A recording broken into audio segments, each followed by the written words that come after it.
We are live. Welcome, everybody.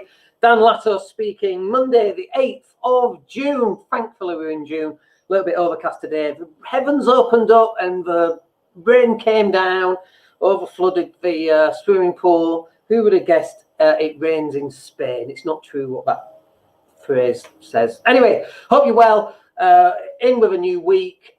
We've been busy today. We've been on call after call after call. Nearly forgot we were going live, but here we are. And in this session particularly, I want to talk to those people who are just first starting out, those people who want to do something. They want to be more than they currently are, and they are desperate to move on in life in some kind of way. And so if that's you and you're listening to this, then you're in the right place. Stay with me for the next 20 minutes as we go through a couple of ideas that I think will resonate for you. So the first thing, very first of all, is for most people, they are currently in a job and they're wanting to get out of that job. And then for those people who are out of a job and they're starting a business, we'll talk about that very shortly. But for the first 5 minutes in this session, I want to talk to those people who are in a job right now. So let's diagram this in terms of where your income comes from. So we've got income and you've got expenses. And you got a job, and a job is providing you with income right now. And that's awesome, by the way. Now, I know that people go, a job stands for just over broke. I don't like that. I like the fact people have jobs. And in fact, one of the mistakes that I made was that I left my job far too early. So I was doing £100,000 a year at Dell, more or less. I'd been there for about 18 months, and I hated it, by the way. Absolutely hated it. I was too young. I was under 30. My peers were in the 40s. Like my peers back then, 17 years ago, were my age now. So it's quite funny, really. Like I'd be really good at that job. I'd be doing $250,000 easy on that job. I'd be outsourcing it, for God's sake. So, but I left that job far too early. But some people go just over broke. I definitely wasn't just over broke. But for most people, you know, the money that you get in from a job goes out on, you know, how do people rent at £7.50 an hour? How do you afford life on £7.50 an hour? And so really this session is for those kind of people right now. So you've got a job, provides you with income, your expenses are far too high. You can't help that because you've got your expenses as low as possible, but they're still too high because rent's really high. You can't get on the housing ladder, petrol's high. You can't get on the tube because that's £8.50 a day or whatever it is. Congestion charge is £20 a day. Beyond ridiculous. I don't know how people survive in London. So the issue here is that you hate your job, and so you don't spend a lot of time at your job, or you spend as little time as possible. You're not invested in that job. And so for me, that's a problem, and that probably explains why you're not further on in that job. You know, I went from the age of 26 to the age of just under 30. I went from £15,000 a year to £100,000 a year in less than 4 years. And the reason why I was able to do that, I was doing two things at the time. The first thing I was doing, and apologies for the chopper that's flying over the top of the house, to speak louder, but the first thing that I did in that job was, I'm going to make a list here, that's why I'm going quiet. The first thing that I did was I swapped jobs. I had interview after interview after interview. So number one is get interviews. So what happened was when I was age 26, I got a job, £15,000 a year. As soon as I got that job, I went and applied for my next job, £20,000 a year. As soon as I got that job, I applied for another job. After I got that job, I applied for another job. And people go, you know, you can't do that because it looks really bad on your record. What record? What record have you got? I haven't got a record. What record have you got? Nobody knows what job you did and when and who. As long as you fill in all the gaps and it sounds fairly reasonable, get interviews. Go out there, put yourself out there. That's the first thing. But also the second thing was to add lots of value in the job. What that means is you've got to get there early. So be the first one there, be the last one to leave. Make sure that your bosses see that happening all the time. Add extra value. Be as valuable in that company as you can, because this is the unwritten rule that most people kind of forget, they don't know, they ignore, is that you get paid in direct relation to the amount of value that you bring. So I was going to say that again. You get paid for the, I can't say it. You get paid in direct relation to the amount of value that you bring. So, for example, yesterday we saw a McDonald's worker who was on car park duty, and he was doing all these dance moves. It was being shared virally on Facebook. His video was going around. Do you think that guy's going to get noticed? Potential for a pay rise, potential to fast track him up through management because he displays extra knowledge, gumption, whatever that happens to be. Yeah, I would suggest that he does. But this is what you want to be doing. You want to be adding value. And when you add value and then you go for another job and your existing employer, let's say you're on 20 grand a year, your existing employer goes, no, don't go for that other job. We'll give you an extra 5 grand a year. Like, this is what I would do. I'd take the extra 5 grand a year and then I'd look for more jobs that's going to pay me 30 grand a year. That's what I would do. I'd go, yeah, I'll do that. I'll sign a 12-month contract.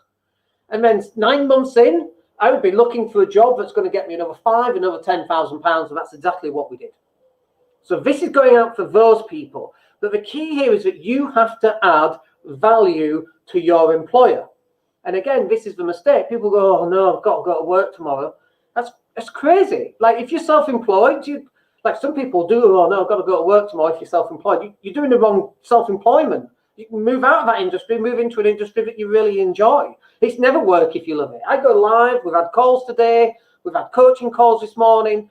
I love doing this. If I hated this, I wouldn't do it. I would go and do something else. But you've got to start adding value to be worth more. And then when you're on about going to a different company, taking your expertise and all your secrets with you, they're going to give you another pay rise to keep you there. And then 9 months in, then start applying for the next jobs. And this is what happens. Let's do this as a diagram. This is what happens, okay? And this can happen pretty fast. And it can happen so fast, it can happen in less than 4 years. 15 grand to 100 grand a year. So let's say you want 15k a year, which is not a lot of money at all, is it? But it's what, £7.50, £8, £9 an hour, something like that. Can you get from 15k to 18k? Yeah. Can you get from 18k to, I don't know, 25? Maybe. Let's put that down as 22. Can you get from 22k a year to 26? Can you get from 26 to 35? Can you get from 35 to 50? Like, you might need to blag a little bit. Have you got experience of this? Yeah, I can do that. And then you go home and read it. I literally did that. I had a job interview about thin client. Thin client is a computer term. And they were asking me, do you know about thin client? I'm like, yeah, of course I do. And then I went home. I bought a book actually from Waterstones. I read it through the night, reading as fast as I could. Had the interview the next day. I went in. They're asking me about thin client. I'm like, yeah, I made a few mistakes, but they knew I knew what I was talking about. And I got more jobs. That's how you do it.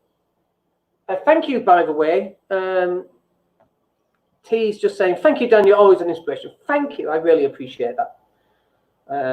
Glad we could help. So, can you get from 35 to 50? Yeah. Can you get from 50 to 80?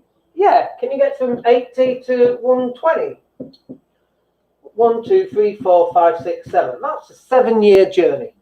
Potentially 7-year journey. Now, they might go, hang on a minute, you've had one job per year. You might have to make up some stuff as to why that was. Like, realistically, why you've gone from job to job to job. And it could be, do you know what? It's because I'm worth more. I now know how much I'm worth. This is the job you're going for, 120,000 a year. I now know how much I'm worth. Here, I didn't know how much I was worth, and I was testing it. And every time I tested it, it turned out I was worth more because of the value that I bring to the company. Like, you say stuff like that to an employer. The employer, do you think anyone says that to employers? Absolutely not. So I bring this amount of value, and this is the amount of value that I can bring to your organization. That's why I'm worth it. Because how many other people do you know in 7 years gone from 15 grand to 120k in 7 years? It's exactly the words that I would use. And so there's no reason why you can't do that. Now, this might be unrealistic for you, or it might be less realistic for others. They might be going 120, I can do 240 in that amount of time. Like, we're all different. But the bit that everybody forgets is that if you want to be self-employed and you've got a job right now, You are self-employed. You are the product. Your employer is the customer. And most people don't see it like that. They just go, so let's say you've got a job at McDonald's. Let's use McDonald's as an example. Let's say you've got a job at McDonald's and you go, oh, no, I've got to go work at McDonald's. You should be waking up with excitement. Yes, I'm off to flip burgers. I'm off to clean the toilets. Brilliant. I'm going to make sure my supervisor, I'm going to get in there early. I'm going to make sure he sees me reading the workbook or whatever it is and building rapport with other colleagues. I'm going to add as much value. I'm going to be a positive inspiration for those people who I'm working with in McDonald's. I'm going to make sure my boss sees me. And when his boss comes in, I'm going to make sure he sees me and talks about me as well. All that stuff is really vital. You're not working for McDonald's. McDonald's is your customer. And you are the product. And you've got to be the best product you can be above all the other products that are working inside that McDonald's. So if you are employed, you've just got one customer. So you could do things like you could get there early, you could stay later, you could add more value. You could let me see.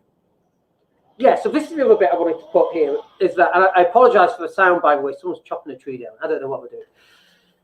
If you're a cleaner and you're working in a company, and that's your employed job, okay? There's only so much value, and it's the same at McDonald's. There's only so much value that you can actually provide if you're a cleaner, right? Like, you just need a physical body. You might be able to clean a table or a desk or a bookshelf better than the next person, but how much better can you get? Like, you can't get that much better. So at some point, it's not just enough being the best in that particular circle. So this is, let me put this as a diagram. So I'm trying to think what would be the best diagram for this.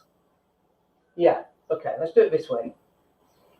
No, let's do it slightly different. You're going to like this, by the way. You're all going to like these diagrams, I think. Okay. Oh, I know what we can do. We can actually use a proper example. So we call this fish tank theory. In fish tank theory, these are the fish, by the way. Oh, gosh, my fish get worse. That's a fish. You grow to accommodate the size of this tank. Okay, so if you're a cleaner or you're working at McDonald's and you're adding so much value, at some point, you're going to add so much value, you're going to move into a bigger fish tank. Most people don't do that. They stay in the same goddamn tank for the next 20 years and then wonder and complain why we're not moving forward anyway. But if you can outgrow this fish tank and move into the next fish tank, and by the way, you're going to be starting at the bottom and you'll have to work up, but eventually, oh my gosh, this is a goldfish, believe it or not. My fish get worse and worse. And we call it fish tank theory because the fish will grow to accommodate the size of the tank, just like humans do. We grow to accommodate the size of our role. And your job right here is to expand horizons in both ways.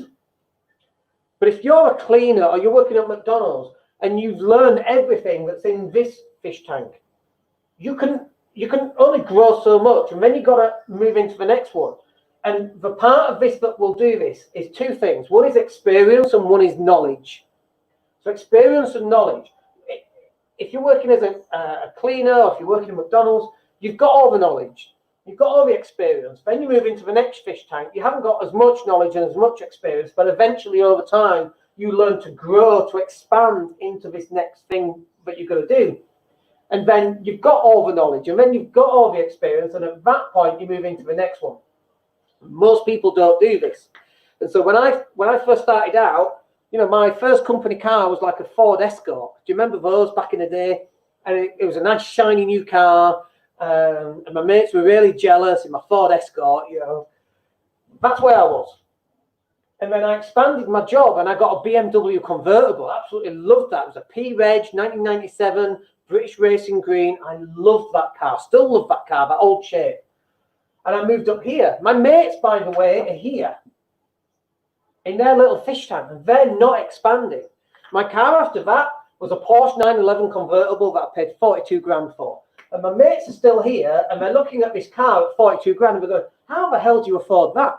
What they fail to see is that I went through every single step.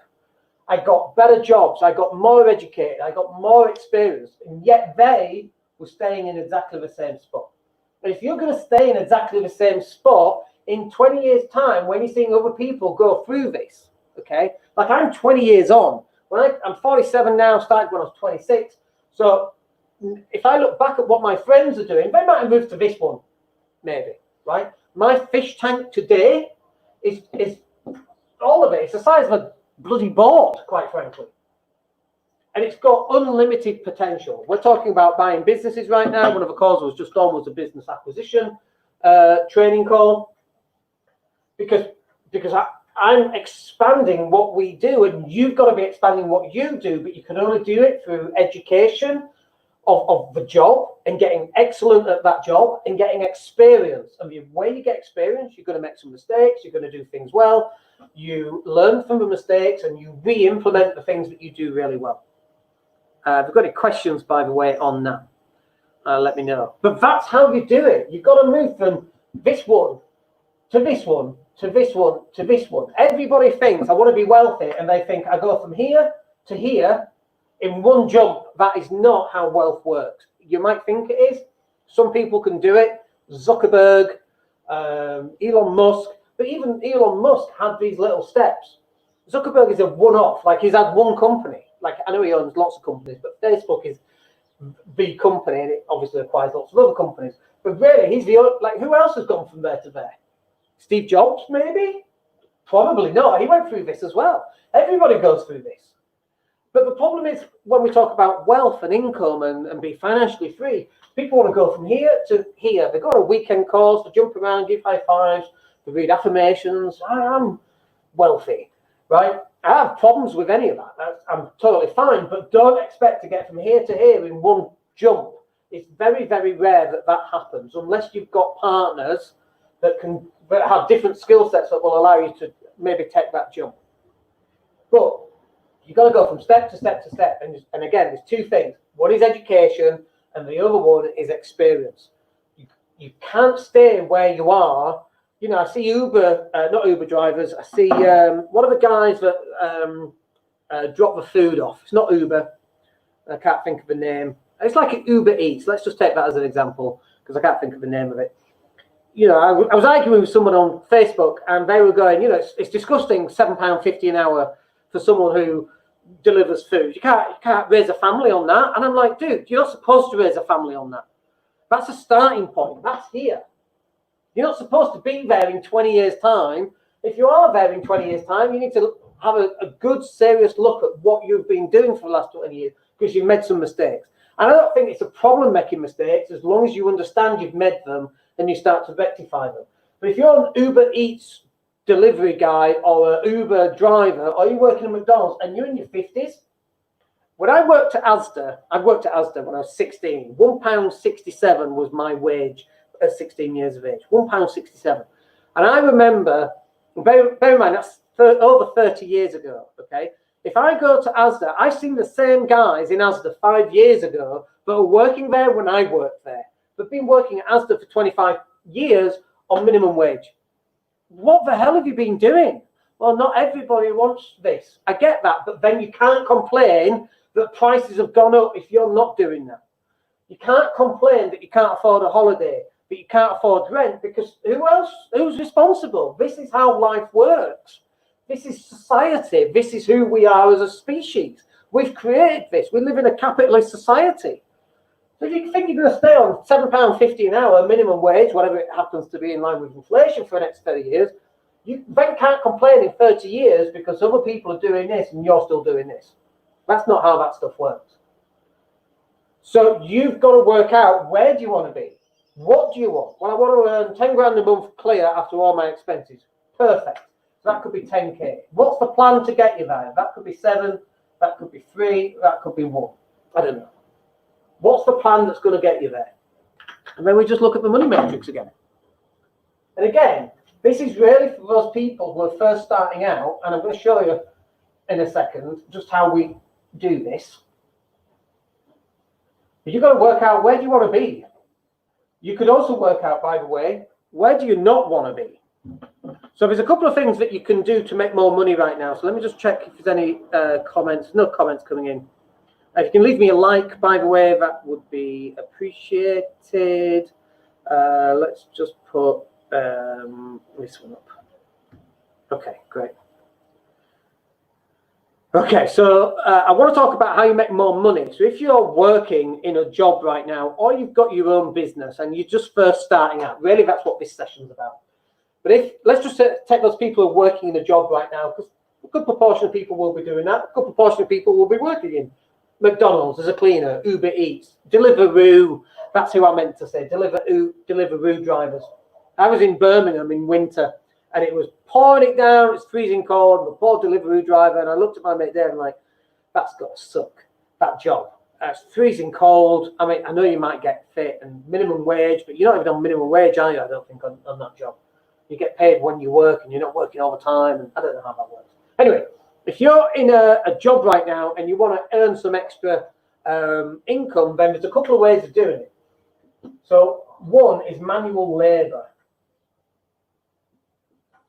Manual labor is where you physically have to turn up and go do something. It doesn't necessarily mean cleaning or moving bricks around. Manual labor is where you physically have to go somewhere. So that could be, I worked at William Hill in the call center taking bets on a phone. I worked at Symphony Kitchens doing 40 hours there, and then I went and worked at William Hill evenings and weekends. That was my side hustle, if you like, but it's still a job effectively. But manual labor is where you have to physically go and turn up. Okay, but £10 an hour, 10 hours a week, it's 40 hours. That's an extra £400 a month. That's £5,000 a year. So 10 hours times 4 weeks is 400 per month, which is about £5,000 a year. That's a start. After 3 years, you got a 15 grand deposit. You can buy your first buy-to-let. Just working 10 hours a week. So that could be Saturday and Sunday. It could be 2 hours every evening, Monday through Friday. Gives you £400 a month. It's about £4,800. Obviously, you've got tax and things off that, so you have to take that into account. Your take home needs to be £10 an hour.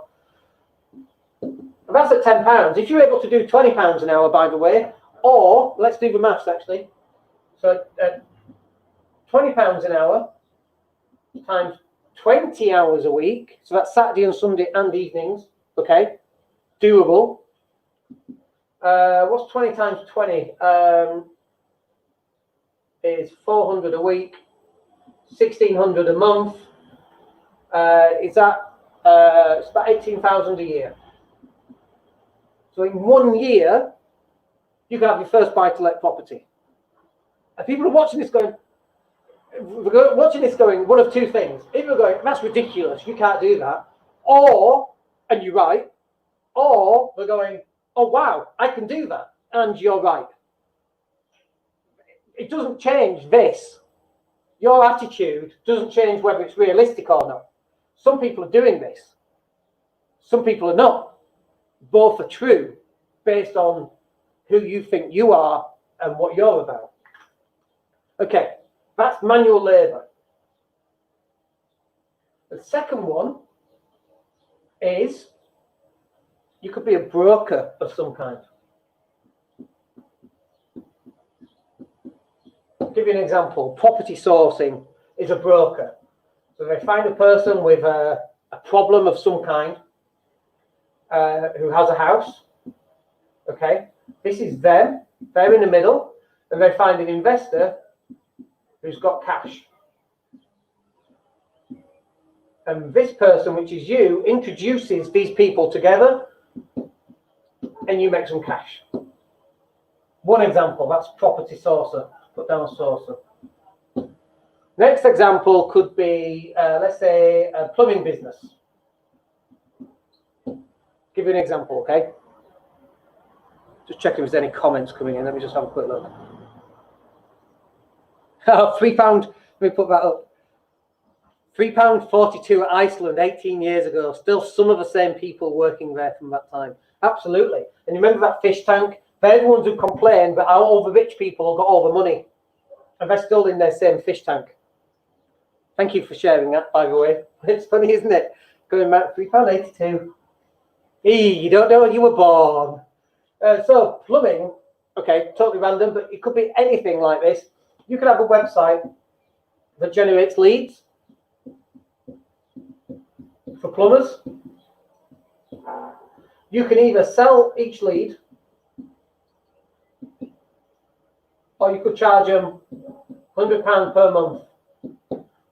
So you could sell each lead for £5, you could charge them £100 a month, you could spend, let's say you spend, I don't know, £25 on Facebook ads. So you're going to make 75 quid off that. Guess what? You only have to do that once. You only have to set up a website, start driving leads. I don't know, by the way, if you can charge £100 a month and pay £25 to get leads. I don't know if you can do that. I've never done that. Could be something that could be worth looking into. But creating a business that does this, the beauty of this is you're not now having to do manual labour. As a sourcer, you'd earn what, 1,500 quid, £2,500. We've got a deal going through right now, £3,000 finder's fee. We've got another deal going through, which I think we've just negotiated, £10,000 finder's fee. I'd much rather do that than manual labour. I'd also much rather do this. This is now based on my experience and my expertise and my education. Do you remember what we were saying before? This is where most people go. Most people are in this little tank here, this little fish tank. They never grow, but you grow through education and experience. By the way, when you first do this plumbing website thing that generates leads, you're going to get it a lot wrong. Most people give up here. They just give up.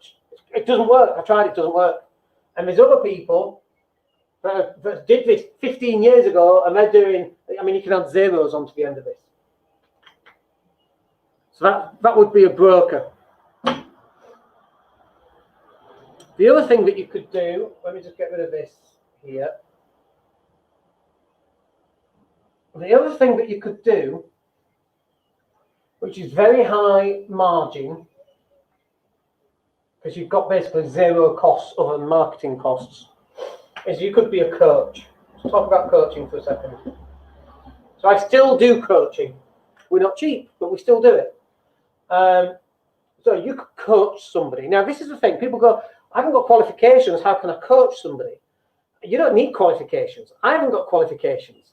And yet I coach people. I'm NLP qualified, I suppose, but I don't coach NLP. I coach on property and I coach on business. People go, what qualifications have you got? Dude, I don't have any qualifications. You don't want to use me? Don't use me. You do want to use me? Use me. But you could be a weight loss coach. You could be a grief coach, for example. If you're really good and you've got lots of empathy, not me, if you've got lots of empathy and you can say things like, oh, that must be so difficult for you. You're very brave. I can't do stuff like that without sounding really condescending. Oh, that must be so hard. You're such a brave little soldier. Oh, I'm not very good at it. But you could do stuff, okay, that has empathy, which I haven't got. There's a room for you to make £25 an hour, £50 an hour, £100 an hour. Dr. Phil, by the way, in the US, he was Oprah's person. And she put him on TV, and then he went and made loads of money. I don't know what qualifications he got. Probably has got some. But you don't have to have these qualifications to be a coach. But I'm not saying that you coach for £10,000 an hour. That's ridiculous. If you can get someone who's got a problem and you can help them solve it faster, that's coaching. That's all coaching is. If you had somebody who every time you went on a phone call and a weight coach, and all they did was yell at you, like, you could get paid for that.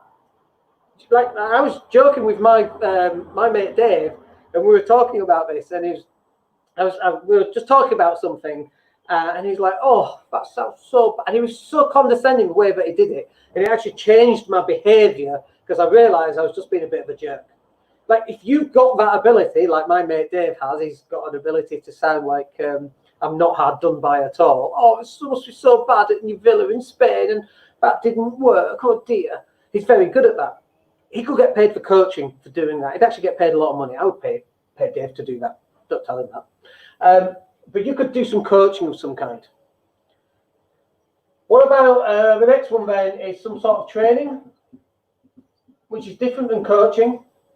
So coaching is like live, like on the phone. Tell me about this. What's going on here? What about that? Like proper coaching is where you turn it back on the client and go, how do you think you should fix that? I don't do that either, by the way. I'm not very good at that. My kind of coaching is more, what have you done that for, you idiot? Don't do that. Do this. There's your result. Thank you very much. my coaching is slightly different than most. Or you could do training. So like we've got property sourcing training, £27. We have at least a sale a day, sometimes 2 sales a day. Sometimes we had 11 sales. I think we had 17 sales in one day. We're on a £27 training course, a £57 training course, £197 training course. It's up to you. You sell it for whatever you want. It could be 15 modules, 4 videos per module, 60 videos in total. It's up to you on how you want to do that. But if you can provide some sort of training, so let's say that you know how to lose weight and build muscle. Could you coach other people on how to do that? Or could you create some videos, pre-recorded videos, and put it together as a training package? Do you know how to do Facebook ads? Can you teach other people how to do that via some sort of training package? Absolutely. There's always something that you're good at better than other people. Are you a good copywriter? In which case, can you show other people how to be a better copywriter? Of course you can. But you've got to pick one of these. There are many, many more. You know, you don't have to be a manual labor. You don't have to be a broker. You don't have to do coaching. You don't have to train. These are just examples to give you some kind of idea. But you could do this and you could start generating extra income that will get you on to improving your cash flow. Let's check see if we've got any comments. We haven't. Got anything to say? Just let me know. Otherwise, we'll call it 30 minutes. I'm actually late for my next call, so we'll call it anyway. Hope that's useful for you. So we will speak to you on Wednesday. We're live. Property Cash Flow Show. We'll speak to you on Wednesday. My name's Dan Latto. Take care.